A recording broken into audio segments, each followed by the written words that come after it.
e manifestou-se assim. Estavam juntos Simão Pedro e Tomé, chamado Dídimo, e Natanael, que era de Caná da Galileia, e os filhos de Zebedeu e outros 2 dos seus discípulos. Disse Jesus, disse-lhes Simão Pedro, vou pescar. Disse-lhes eles, também nós vamos contigo. Foram e subiram logo para o barco, e naquela noite nada apanharam. E sendo já manhã, Jesus se apresentou na praia, mas os discípulos não reconheceram que era Jesus. Disse-lhes, pois, Jesus, filhos, tendes alguma coisa de comer? Respondeu-lhe, não. E ele lhes disse, lançai a rede para o lado direito do barco, e achareis. Lançaram-na, pois, e já não podiam tirar pela multidão de peixes. Então, aquele discípulo, a quem Jesus amava, disse a Pedro, é o Senhor. E quando Simão Pedro ouviu que era o Senhor, cingiu-se com a túnica, porque estava nu, e lançou-se ao mar.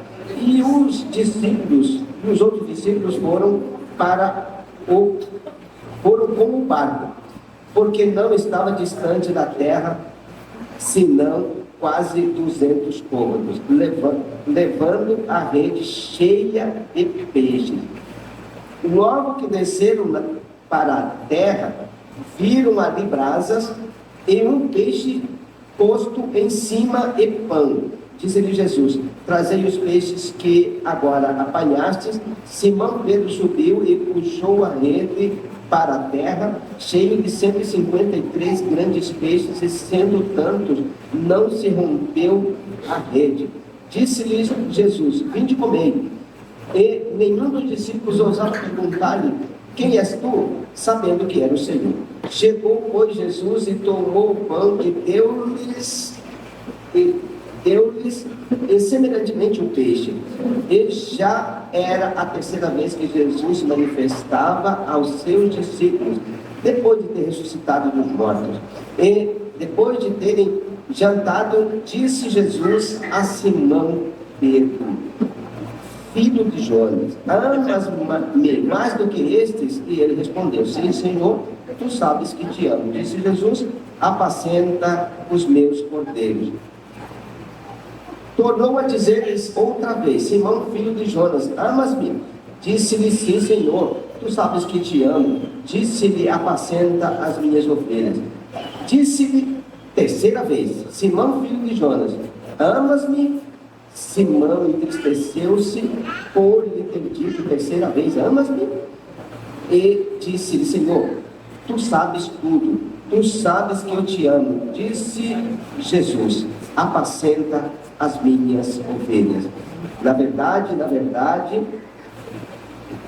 te digo que, quando eras moço, te cingias a ti mesmo, e andavas por onde querias. Mas quando já fores velhos, estenderás as tuas mãos, e outros te cingirá, e te levará para onde tu não queiras. Glória a Deus, amém? Mais uma oração, que sempre é bom. Obrigado, Deus, pelo privilégio de estar na tua presença, de te servir. Obrigado, Deus, porque o Senhor nos manteve com vida e com saúde para estarmos aqui. E que o Senhor abençoe aqueles que não estão com saúde, não puderam vir, dá-lhes saúde, para que na próxima semana também eles estejam conosco, celebrando, glorificando o teu nome, engrandecendo o teu nome. E que esta palavra seja tão poderosa que possa alcançar cada coração dos que estão aqui, para que sejam impactados pela tua presença, pela tua bondade. Obrigado por todas as coisas, no nome de Jesus é que oramos e agradecemos. Amém. E todo o povo de Deus diga amém e misericórdia. Eu trouxe essa palavra aqui porque eu quero falar de amor. Você me ama? Disse Jesus para Pedro. Tu sabes que eu te amo. Mas Jesus pergunta a segunda vez, mas você me ama mesmo? Ele disse, claro, eu te amo. Mas ele vai pela terceira vez, você tem certeza que você me ama? Eu estou falando aqui na nossa linguagem, porque é assim que a gente fala, né? Você tem certeza que você me ama mesmo? Não, Deus sabe todas as coisas, né? Você sabe que eu pisei na bola. Aí ele já começou ali, já mostrando como foi o problema que ele tinha feito, né? Porque quando ele falou que ele ia com Jesus até a morte, Jesus falou que ele iria negá-lo. De fato negou, ele traiu Jesus negando Jesus. Judas também traiu Jesus vendendo Jesus. Os dois pecaram. No entanto, Judas se enforcou e se perdeu. Pedro se arrependeu e foi salvo. Olha a história de amor com Jesus que Pedro agora está alcançando. Uma história de amor perfeito. Porque a história de amor não é aquela que não confronta. Está aqui. Um verdadeiro confronto. Vai na alma do indivíduo. Você me ama? Eu te amo. Você tem certeza que você me ama? Eu te amo. Mas tem certeza mesmo? Aí ele falou assim, ó, é porque eu neguei, né? Tá certo, o senhor sabe que eu fiz muita coisa errada, que eu falei que não devia. Porque Pedro era papudo, né? Tem alguém papudo aqui? Papudo? Tem alguém papudo? Cheio de marra? Não, comigo não tem essa não, comigo não tem essa não. Quero é ver. Tem muito crente papudo. Pedro era papudo. Jesus falou assim, eu tô indo, eu vou morrer na cruz. Para lá. Só por cima do meu cadáver. Por aqui o senhor não passa, não. Não vou deixar o senhor ir para Jerusalém, porque eles falaram que ia matar. O senhor não vai. O cara era peitudo. Jesus falou para ele, como assim não vai, Pedro? Eu vou. Você está falando com qualquer um que não sabe o que está dizendo. Na verdade, Jesus falou para ele assim, para trás de mim, Satanás. Falou na cara de Pedro, para trás de mim, Satanás. Se fosse um de nós, alguém chamasse você de Satanás, o que você diria? Se o seu irmão em Cristo, se o seu líder, se o seu pastor, se o seu discipulador, se o seu mentor, para trás de mim, Satanás. Digamos assim, mais ou menos assim, olha, nós vamos multiplicar, vamos abrir uma nova célula. Aí alguém diz assim, não, calma, para trás de mim, Satanás. Foi isso que aconteceu. Mais ou menos assim, estou contextualizando para vocês entenderem. Vamos abrir uma nova célula, aí alguém diz assim, não precisa, ainda estamos tão pouca gente aqui. É a mesma coisa que Pedro fez. Quem está me entendendo aí? Pedro era papudo, ele começou o primeiro problema. O segundo problema foi quando Jesus falou, bom, estamos indo para lá.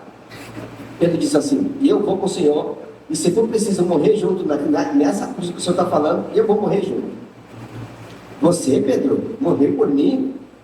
Na verdade, eu vou dizer um negócio para você. O galo, ou melhor, você vai me negar 3 vezes e você vai logo ouvir o cantar do galo. Você já me negou 3 vezes. Quando você ouviu o cantar do galo, você já me negou. E aí, ele já foi pelas beiradas, todo mundo conhece a história. Chegando lá, chegou uma mulher falando para ele assim, você é Galileu, né? Acho que você estava junto com esse homem que está ali sendo investigado para ser morto, né? Você estava com ele. Não, eu não conheço. Aí chegou outra e falou, eu acho que você estava... Na verdade, chegou uma pessoa que era primo do cara que ele cortou a orelha. Eu acho que eu vi você lá no Getsemane, cortando a orelha do meu primo. Ele caiu fora. A Bíblia diz que ele injuriou, até blasfemou, para confessar que não era ele, porque ele nem conhecia Jesus. Toda pessoa papudo tem um momento que ele vai ter que passar as bolas. Mas o que é interessante, maravilhoso, é que Jesus pega um camarada desse assim, encrenqueiro, briguento, que era um cara extraordinário para muita coisa, mas era meio assim, sangue na veia, né? Aí de repente ele faz um negócio tão grave como esse, que é negar Jesus. Aí foi pescar. Acho que ele imaginava assim, olha, já acabou mesmo, já não tem mais Jesus aqui. Foram 3 anos maravilhosos, né? Mas agora já foi. Agora vamos ter que cuidar da nossa vida. Então vou fazer o seguinte, eu vou ter que pescar, vou voltar a pescar. Aí Tem umas 4 poeiras ali, né? Aí eu vou com você, eu vou com você, eu vou com você. E foram pescar. Pescaram a noite inteira. Mas não vai sem a ordem de Deus, que eu tenho B.O. Pois a noite inteira não pegaram um lambari. Quem conhece lambari aí? Bastante gente. Tambaqui, ou pacudo. Aí é mais fácil, né? No ponto, no outro lugar que não tem, né? Não pegaram nada. Nada. E aí Jesus aparece já amanhecendo o dia, cedinho, tipo 5 horas da manhã, clareando o dia, pôs fogo lá, pôs peixe lá para assar, e chega na praia e vê a turma lá sem nada, descabriado, voltando. Filhos, pegaste alguma coisa? Não, pegamos nada. O mar não está para peixe hoje. Não, então faz o seguinte, volta, joga do lado direito do barco, que vai dar certo. Aí eles foram, jogaram e pegaram 153 só vitelo. 153 grandes peixes. Do tamanho que o Nil gosta de pegar quando ele vai pescar. Só dos grandes. Aí,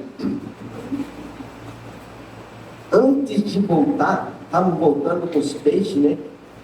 Alguém desconfiou. Um milagre desse tamanho só pode ser Jesus.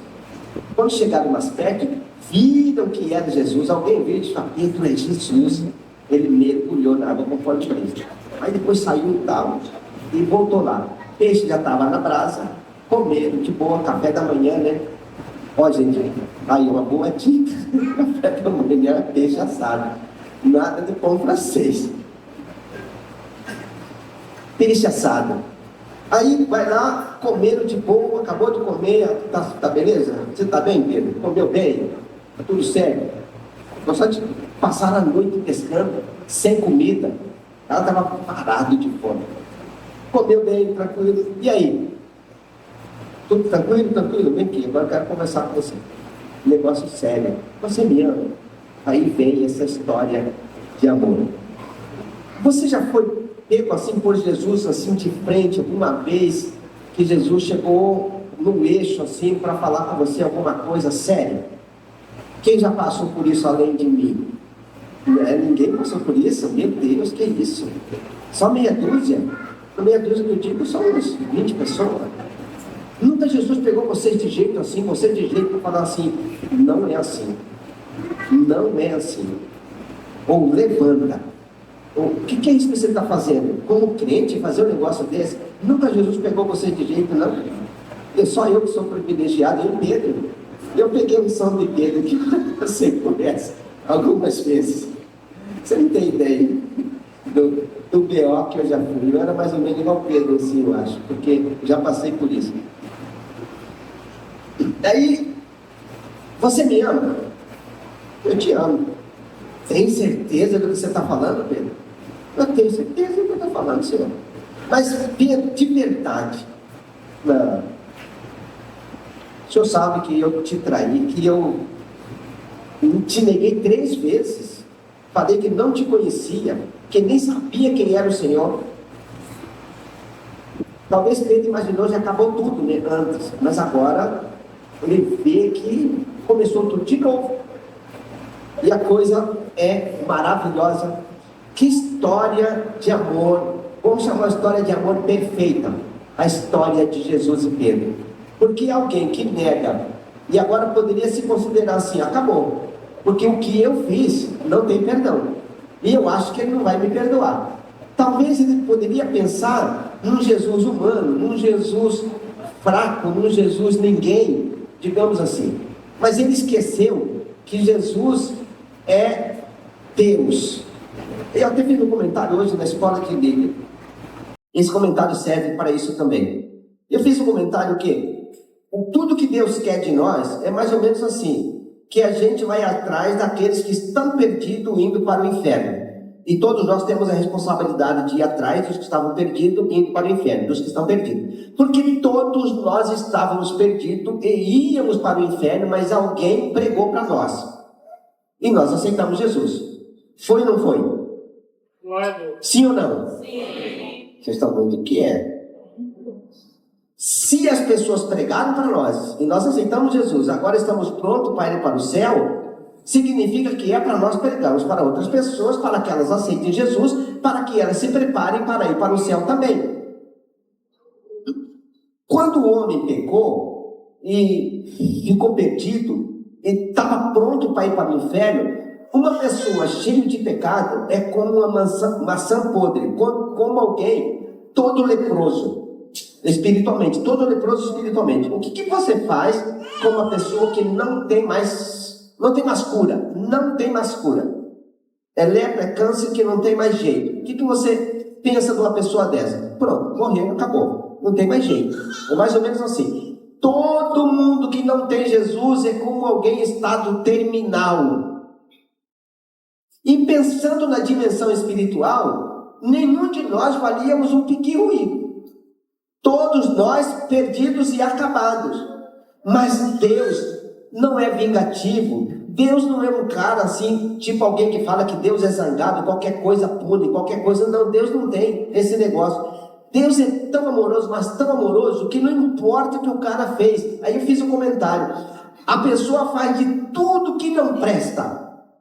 Não vale pique ruído. E já não presta para nada mesmo. Não tem como entrar no céu cheio de pecado. Mesmo assim, o que é que Deus faz? Eu quero todo mundo para mim. Fala com eles para eles olharem para mim, porque se eles olharem para mim, eu perdoo e limpo eles e preparo eles para morar no céu. Esse é o Deus amoroso que nós temos. Foi lá atrás de Pedro, que não valia mais nada, ele já tinha se entregado. Mas aí ele vai lá e diz: você me ama, então vai cuidar do meu trabalho, vai cuidar da minha obra, vai fazer aquilo que eu te chamei para fazer. Tudo que Deus espera é que nós possamos fazer a vontade dele. Por mais que a gente não tenha tanto valor, digamos assim, você pensa assim: Deus está no céu todo poderoso. Para que ser um ser humano para Deus? Claro que Deus quer todo mundo, mas o nosso valor, como quem? Vamos fazer alguma coisa para Deus ficar alegre? O que a gente pode fazer para Deus ficar alegre? Nós somos irrisórios, se comparado com a grandeza de Deus Todo-Poderoso, que toma conta de tudo, é Senhor dos senhores, e tem tanta coisa para fazer, porque não é só esse mundo que Ele cuida do mundo todo. Na verdade, o mundo todo está em Deus. Mas Ele mesmo assim se preocupa com Pedro, perdido, foi pescar, já não tinha mais esperança. Ele vai lá e conversa tete a tete com Pedro. Pedro, vamos conversar nós dois. Face a face. Você me ama, volta para mim. Se você me ama de verdade, então vem trabalhar comigo. Vem fazer o que eu te mandei, o que eu chamei, o que eu treinei você para fazer. Sabe como que Deus treina a gente? Passando pelos apertos. Ninguém treina sem aperto, ninguém cresce sem sufoco, ninguém decola se não queimar suor, digamos assim. Tem que trabalhar muito. O sobrenatural aconteceu com Pedro, porque Pedro passou por uma transformação extraordinária, que ele sai daquela situação de alguém que tinha negado Jesus, agora sendo abraçado por Jesus, e vai para um período de oração. Sabe quanto tempo eles ficaram mais ou menos no período de oração? Mais ou menos lá, orando no templo? Mais ou menos 40 dias. Um período de oração de 40 dias foi suficiente para manter todo mundo aquecido junto, no mesmo propósito. E aí, quando desce o Espírito Santo, Pedro se levanta na unção desse Espírito Santo e prega o Evangelho, e quase 3.000 pessoas se convertem por aquele homem que estava lá sendo confrontado por Jesus. Você me ama? Tem certeza do que você está dizendo? Sabe, se Deus nos confronta com palavras, e eu acredito que todos os irmãos que lê Bíblia é confrontado pela Bíblia, porque a Bíblia mostra os nossos erros.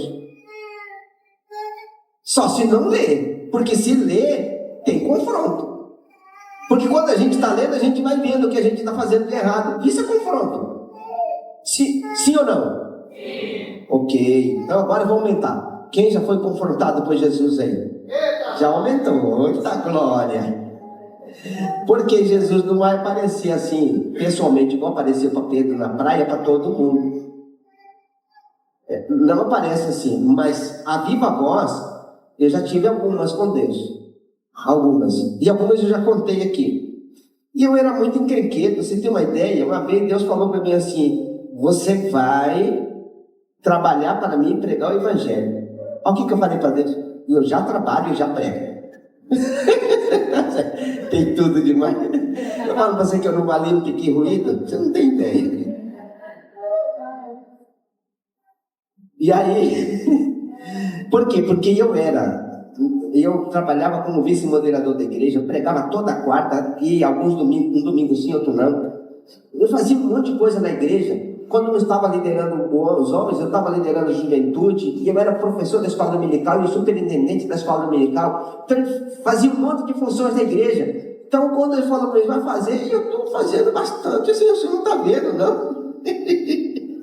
Você não tem ideia como que eu era encrenqueiro. Esses comentários eu fazia com Deus, quando ele falava para assumir o ministério. Porque eu não queria ser pastor. Gente, você não tem ideia. Eu não queria ser pastor por vários motivos. Mas o importante é que, se a gente estiver lendo Bíblia e orando, Deus continua falando até mostrar o caminho para a gente. Se você estiver orando, lendo Bíblia, Deus vai mostrando o caminho para você. Amém? Vou fazer uns comentários aqui bem rápido. Sabe quem é que andou sobre o mar? Será que Pedro pisava só na onda mais alta para servir dele? Mas ele andou sobre o mar. Quem aqui já andou sobre o mar? É impossível, nem mar tem em Cuiabá, né? Mas Pedro andou sobre o mar. Agora, um cara que tem uma experiência desse tamanho, mesmo assim vai negar Jesus? Pois Pedro andou sobre o mar e negou Jesus. Agora imagina, quando a gente faz alguma coisa, ou deixa de pregar o Evangelho, ou a gente deixa de fazer alguma coisa para Deus, que a gente entende que era de Deus, mas a gente fica com preguiça e não faz. Pedro passou por isso. Ele andou sobre o mar. Extraordinário. Mas ele afundou, mas andou. Se fosse eu, não teria nem descido do barco. Mas Pedro, cara, era outra dimensão. Desceu do barco, andou, afundou, foi socorrido. Aí essa é outra coisa. Pedro foi socorrido, tomado pelas mãos e posto de pé em cima da água de novo.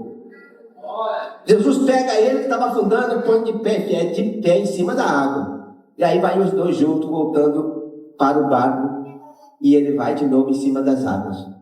Gente, aí eu fico pensando assim, quem é que já passou por um momento como Pedro passou no Monte da Transfiguração? Aconteceu lá o mover da transfiguração, Jesus subiu com eles para o monte, e lá Jesus se transfigurou e pegou realmente a glória do céu naquele lugar, naquele momento, e Pedro presencia isso, viu essa glória desse tamanho, mesmo assim, negou Jesus. Quando a gente comete algum vacilo, a gente erra, fala alguma besteira que não devia falar, reclama, murmura. Alguns crentes xingam também, mas esses crentes não são daqui da Renovo. Aleluia. Mas eu já vi crente xingar. Você não tem ideia como eu já vi? Mas Pedro passa por tudo isso. Ainda lá na frente, na hora do aperto, negou Jesus. Veja que não é difícil algum de nós vacilar na hora que não deveria vacilar. Pedro vacilou. Essa história é importante a gente entender que pode acontecer com qualquer um de nós. Outra coisa importante, Pedro estava presente num evento extraordinário. A primeira multiplicação de pães. 5 pães, 2 peixinhos, 5.000 homens, fora mulheres e crianças, aproximadamente 15.000 pessoas comeram 5 pães, 2 peixes, foi multiplicado para mais ou menos 15 mil pessoas comerem. Esse é um milagre extraordinário, que se alguém anda com um camarada desse, com Jesus, lá na frente não tem motivo nenhum de pisar na bola. Lá na frente. Agora ele já andou 3 anos e meio. E agora, antes de completar 3 anos e meio direitinho, né? Ele vai e nega Jesus.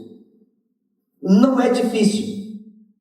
O que a gente precisa é ser humilde de coração. Porque se a gente não for humilde, vamos passar por tribulação tamanho do que Pedro passou. Quando Pedro nega Jesus, o que aconteceu com ele? Ele entrou em desespero, chorou amargamente. Por que ele chorou amargamente? Deve ter pensado assim: agora acabou tudo.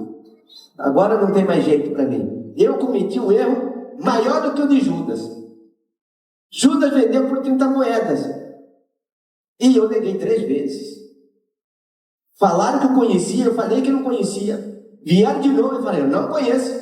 E vieram de novo, eu não conheço. Acho que é por isso que Jesus perguntou 3 vezes para ele: você me negou 3 vezes? Eu vou perguntar 3 vezes. Você me ama? Te amo. Você me ama? Te amo. Você me ama mesmo? Que é a 3ª vez.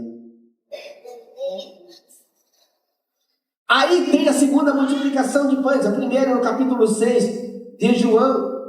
A segunda você encontra no capítulo 25 de Mateus. A segunda multiplicação de pães são 7 pães. Jesus faz esse milagre. Pedro presencia o primeiro, Pedro presencia o segundo, coisa extraordinária. Mesmo assim não foi suficiente para lá na frente ele negar Jesus. Veja que a nossa história não é suficiente para manter-nos no nível de excelência se nós não desenvolvermos uma vida de humildade, de oração e de presença contínua de Deus na nossa vida. Nós podemos vacilar tanto quanto Pedro vacilou. Mas Pedro teve algo extraordinário: a presença pessoal, real de Jesus ali na sua frente, transfigurado, e ali conversando com todo mundo, e todo mundo vendo ele. Todo mundo que digo, os discípulos estavam ali e comendo com ele. Essa é algo extraordinário que aconteceu com Pedro. E é claro que isso não vai acontecer com a gente não está na Judéia, não tem mar da Galileia, não tem peixe, não tem barquinho, não tem Pedro. Mas aqui nós temos Jesus, amém? Então se você pisar na bola, tenha humildade de chorar amargamente como Pedro chorou. Jesus vai vir e vai confrontar dizendo: você me ama, então volta para mim. Porque tudo que Deus quer é que nós voltemos para Ele. Voltai, volte para mim, diz o Senhor. Tornai-vos para mim, diz o Senhor.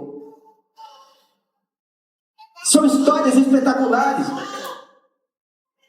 Por exemplo, a história da ressurreição de Lázaro. Quando Lázaro morreu, Pedro estava com Jesus e mais os apóstolos numa determinada cidade. E aí Lázaro morre, eles demoram mais 2 dias, e depois eles vêm, mais 2 dias de viagem, e chega, Lázaro já está de 4 dias. Pedro presencia todo esse episódio da ressurreição de Lázaro. Não é um milagre suficiente para manter a força, a fé de uma pessoa, para que ela não volte atrás, para que ela não negue Jesus. Mas eu pergunto, quando Jesus nos batiza com o Espírito Santo, não é experiência suficiente para a gente não pecar contra Ele? É suficiente. Mas mesmo assim, o que acontece com a gente? Fala bem baixinho, pisa na bola. Quem é que nunca pisou na bola com Jesus? Que atire a primeira pedra. Não vou nem levantar a mão. Quem nunca pisou na bola, que levanta a mão. Aí nem eu vou levantar a mão, lógico que eu sou o pior dos pecadores nesse sentido. Aos poucos eu vou contando algumas vezes que já pisei na bola. Então Pedro estava lá, mas não foi suficiente. Quantas histórias de amor com Jesus foram transcorrendo na vida de Pedro? Pedro, Jesus, Jesus e Pedro, Pedro os apóstolos, apóstolos e Jesus, e as coisas vão acontecendo. É o mar bravio. E quando aconteceu aquela tempestade no mar? Pedro estava lá. E a tempestade foi, e o barco ia se afundando, ia começando a se afundar, porque estava enchendo de água, e eles começaram, e agora? Alguém acorda Jesus, aí alguém acorda o mestre e fala para ele que nós estamos em perigo. Para santificados que são salvos. Quem é perdido vai se sujar cada vez mais, e vai se perder cada vez mais. E a Bíblia diz isso. Mas aquele que é santo vai se purificar e se lavar cada vez mais. E a Bíblia diz assim: aquele que é sujo, suje-se mais ainda. Mas aquele que é limpo, limpe-se mais ainda. É diante dos embates, é diante dos problemas que isso acontece. Então o cristão não pode ter medo de confronto. Eu sei que não é fácil o confronto, porque também já passei por isso. Quando vem o confronto, vem a crise, vem os problemas acontecendo, vem as demandas terríveis acontecendo. Quem é que não quer viver em paz o tempo todo? Só todo mundo quer viver em paz o tempo todo. Mas não tem jeito de viver em paz o tempo todo. Vai aparecer uma gripe, vai aparecer uma virose, vai aparecer um câncer, vai aparecer um acidente, vai aparecer morte de um amigo, de um parente, vai aparecer assalto. Os problemas vão aparecer para todo mundo. É bom quando a gente está vivendo em paz, não acontece nada de grave, glória a Deus. Você nem sente falta de problema, mas quando começa a acontecer, a gente sente falta da paz. Como queria que passasse logo essa crise, como que queria que passasse logo esse problema. E quando vem um divórcio, quando vem a tentativa de divórcio, quando vem alguém que fala: não quero mais viver em casa do papai, quero ir embora, eu vou embora, e some. E aí, meus pais ficam pensando assim: é culpa minha, será? O que eu fiz de errado? Que não sei o quê. E alguns que não querem sair de casa, é a hora que vai falando: se vira, cara, você tem que se virar, você tem que sair, está na hora de crescer. Você já tem 40 anos em casa, você não faz nada na vida. A crise vem para todo mundo. Mas sem crise, a gente não se santifica. Agora deixa eu fazer a conclusão. Pedro é quem é para nós hoje por causa dos confrontos que ele teve desde o começo. Desde o começo. Inclusive aquela que Jesus disse para ele: para trás de mim, Satanás, você me serve de escândalo, porque você está trabalhando contra o reino de Deus. Quando você diz que eu não posso ir para Jerusalém morrer, porque eu fui destinado para isso, então eu vou. Existe propósito, existe projeto para serem cumpridos, e a gente tem que cumprir o propósito e o projeto. Um certo dia, Paulo estava orando na casa de Filipe, e ele tinha 3 filhas eram profetas. E aí de repente veio a profecia lá para Paulo: olha, é o seguinte, alguém teve uma revelação, né, de que o cinto estava preso na cintura, e quem tinha o cinto seria preso em Jerusalém. E aí alguém contou essa revisão, e as filhas de Filipe também disseram que Paulo estava indo amando de Deus, mas que ele ia para a prisão quando chegasse lá. Se fosse um de nós, digamos assim: olha, gente, nós vamos organizando aqui para mandar para abrir um trabalho, abrir uma célula, abrir um grupo pequeno, abrir uma congregação em tal bairro, e fulano de tal que vai, mas quando ele chega lá vão prender ele. Você acha que esse irmão iria? Você iria? Quem aqui iria? Não, gente, ninguém. Pelo menos um. Olha, achei gente que iria, glória a Deus. Eita, sabe o que aconteceu com Paulo? Disseram: Paulo, você vai, mas chegando lá você vai ser preso. Ele falou: contanto que cumpra em mim o projeto de Deus, eu vou. Para ser preso ou não ser preso, se tiver que ser preso, mas cumprir em mim o propósito de Deus, vai ser cumprido porque eu vou. E ele foi. E sabe o que aconteceu quando ele chegou lá? Repita comigo: foi preso. Foi preso mesmo. Quem tem propósito, Deus leva até para o momento desse. A prisão de Paulo foi ruim. Vamos dizer que seja ruim, mas para nós aqui não. Foi ruim talvez para ele, mas não foi para nós, porque ele saiu pregando o evangelho preso e foi de cidade em cidade. Cada vez que tinha uma audiência, ele pregava para aquela audiência. Aí entrava no navio, passava na cidade. Durante a navegação, ele ganhava as pessoas que estavam presas também, e os marinheiros, e ia para outra cidade. Quando descia lá, ele pregava o evangelho, até chegar em Roma, pregando o evangelho. E se tem igreja em Roma, e se teve igreja em Roma, porque Paulo era prisioneiro lá e pregou o evangelho e ganhou o povo de Roma. Inclusive ganhou capitães, ganhou coronel, ganhou as pessoas do exército de Roma. Ele ganhou quando estava preso. Aí voltando a falar de Pedro, para concluir, Pedro é um dos camaradas que a gente mais admira, porque Deus usou ele poderosamente. No dia de Pentecostes foi um grande avivamento. Pedro foi usado. Pedro não tinha estudo, e a Bíblia diz que ele era indoutor, ou seja, ele não era doutor. Talvez ele tinha pouco conhecimento, mas não tinha conhecimento suficiente para ser quem ele era, com a capacidade que ele tinha de eloquência, de palavra, de entendimento, de pregação e de unção de Deus, que ele pregava e as pessoas convertiam. No primeiro dia quase 3.000 pessoas se converteram. Por quê? Porque ele passou pelo confronto, foi aprovado no confronto e disse: eu vou com o Senhor. Se você me ama, então vai trabalhar para mim. Tá bom, eu vou. Pode deixar aqui, eu vou. Certamente Pedro deve ter dito assim: nunca mais vou negar Jesus.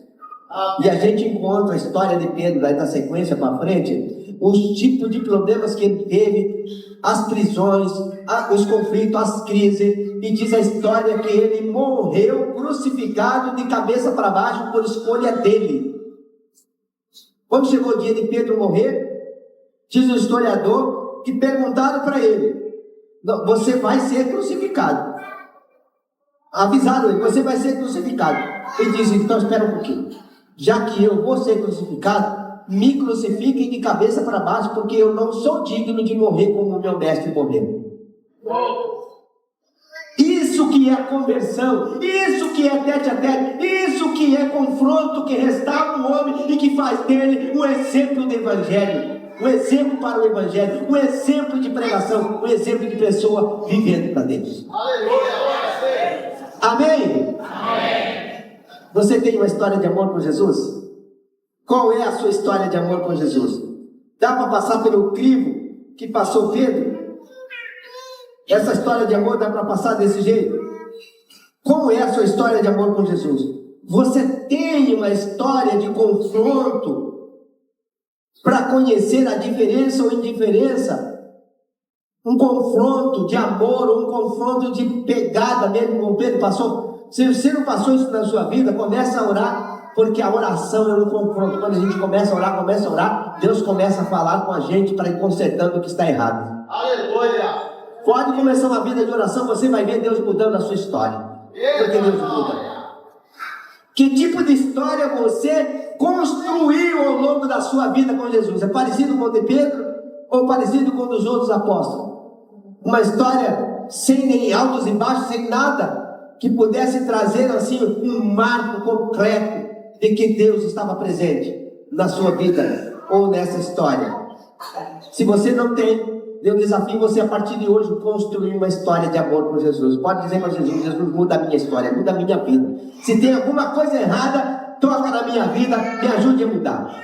E Deus vai te ajudar a mudar. Amém?